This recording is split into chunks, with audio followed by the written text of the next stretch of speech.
Let me ask you something. Have you ever been in a situation where you've asked yourself the following question? Is this person flirting with me? Picture the scene. You're at a friend's party. You sashay into the kitchen because, well, we all know that's where the fun is. And you see an attractive stranger getting a drink refill from a box of wine. Your friend's a student. And so you get a drink refill and you say something hilarious to the attractive stranger. Attractive stranger laughs. Good for you. And then for the next few minutes, there's some eye contact, more talking. But then, after a few minutes, you start thinking, is this person flirting with me? Sound familiar, anyone? Mm-hmm. See the person sitting next to you? It's happened to them. The person in front of you? It's happened to them. You see, this is a universal conundrum. But no more. Because in the next 10 minutes, I'm going to tell you the signs of flirting, and never again will you wonder, is this person flirting with me? I'm Jean Smith. I'm a social anthropologist who studies flirting. A flirtologist, if you will.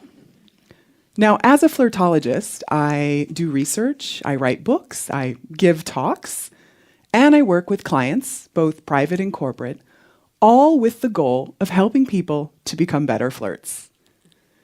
So I can see some of you sitting there, you're thinking, really, is this necessary? I mean, teaching people how to flirt?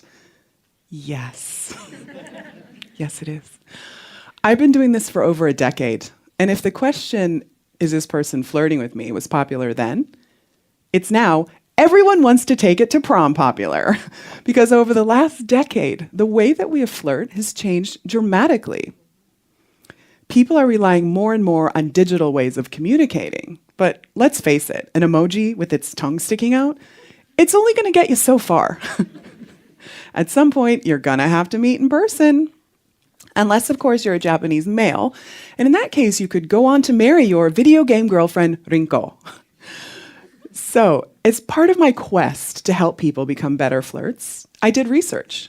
I went to the cities of London, New York, Paris, and Stockholm, and I researched the flirting behavior of its inhabitants.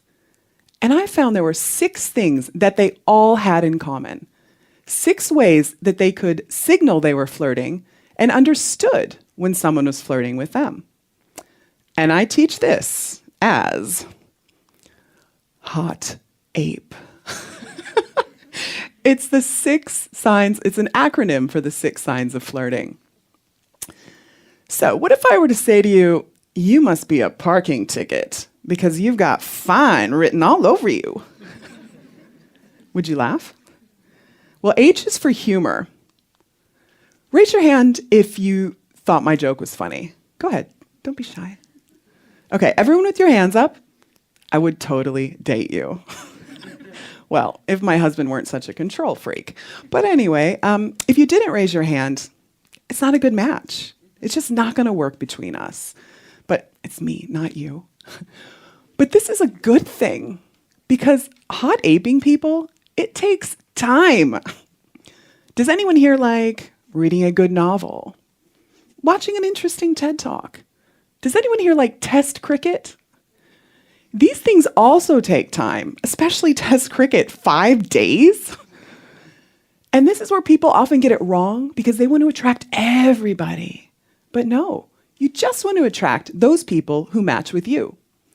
And that's why humor, specifically a shared sense of humor, is really important for helping you to differentiate between your potential hot apes and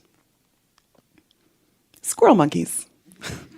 I mean, yeah, they're cute. I'm sure they have a great personality. But at the end of the day, it's a squirrel monkey. It's no hot ape. So, O is for open body language. 3 things to remember. Number 1, don't do this. I know some of you are guilty of this. I've heard it all before. Oh, but I'm cold, or this is comfortable. Okay, whiny voice aside, in which instance do you want to hot ape me more?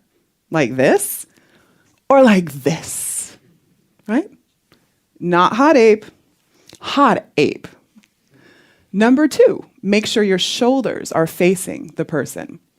So, not hot ape, not hot ape, still not hot ape, hot ape, okay? Not hot ape, hot ape. Now, the third, this is the most important, and I'm only telling you guys, this is a really good one.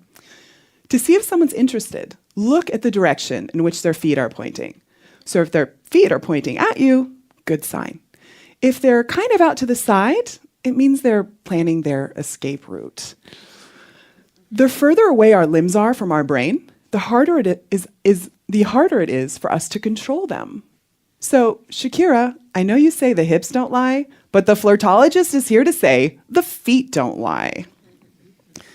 T is for touch. Like humor, touch also has a positive physiological response on our body. Now, as a general rule, shoulder is a safe place to touch, but as you go down the arm towards the hands, the touch gets more intimate. That's why I recommend everyone should kind of tap the hand and say something like, "Oh, you're so funny." People seem to love that stuff. Okay. Oh, another place that would be nice to touch would be just here at the top of the back between the shoulder blades. Perhaps if you're passing by, you can give a light touch. Now, of all of the flirting signs, people seem to be the most wary about using touch. As one of my clients said, well, the other signs you can get away with, but when it comes to touch, you're culpable. But touch can get you out of the friend zone, and it can also show someone that you're interested. And as long as you remember, I like test cricket, it lasts 5 days, I don't have time to hot ape with everyone, then if the person doesn't respond positively, you can try someone else. A is for attention. This one might seem obvious. The more attention someone is paying you, the more they like you. But the problem is, once you're in the interaction, it's really hard to be objective. Which is why in anthropology, we have a methodology. It's called participant observation. And I think this could be a really useful tool for you to use in flirting. It means that you're participating, you're in the interaction, but you're not so in it that you can't observe. So if you were to, for example, touch and say something and see the other person blush, it means that you're not so self-conscious that you can't observe the effect that you're having on the other person. And that, my friends, is when the flirting gets really fun. P is for proximity. Now, proximity was used in 2 ways. The first, if you see someone across the room and then all of a sudden they're next to your side, this is not a coincidence. It means they like what they see and they must explore further. The other way proximity was used is when you're actually in the interaction, they're standing closer than usual. So if you're attracted, great. If you're not, they're in your space. So the last of the flirting signs is the most important. Can anyone guess what it is? Thank you. It's eye contact. This was the #1 way that people could understand someone was flirting with them and the difference between friendly and flirting. So in flirting eye contact, the gaze happened more often. It was held for a longer amount of time, and it was more intense. So using these signs, humor, open body language, touch, attention, proximity, eye contact, you can recognize when someone's flirting with you. And as a general rule, the more signs, the better. Now, my favorite story of hot ape being used in the field was relayed to me by one of my clients. She had shared hot ape with all of her friends. And one night they went out hot aping guys. And one of her friends was making eye contact with a guy at the bar. And she went over and spoke with him. And she came back a few minutes later, a bit dejected. And my client said, "Well, what happened? What happened?" And she's like, "Nothing." "Well, did you hot ape it?" She's like, yeah. And so then they started going through the signs. "Well, did you use humor?" She's like, yeah. "What about open body language? You didn't do this like you usually do, did you?" No. "What about touch? Did you touch him? Like, back, hand?" "Oh, God, I didn't use touch. And then they started laughing. They're like, well, no wonder. And what normally could have been a situation of dejection or, feeling bad, it just turned into a fun game. And this is the power of Hot Ape, because it turns flirting into what it should be. It's something fun, easy. It's not a big deal. And when we think about flirting like this, it totally changes our paradigm of rejection. And in situations where we're often feeling self-conscious or a bit nervous, we have scientific tools to help us remember what to do. And finally, it makes it not about us. It's a checklist. It's tasks. It's things to do, rather than how we often see flirting, which is a stranger's evaluation of our worth. So now you know the signs of flirting, and I encourage you to not just recognize, but be proactive, because these signs also use for you to express interest. And this is my challenge to you. Forget about the game, forget about the rules, be genuine, take action, and go hot ape someone. Thank you. Thank you.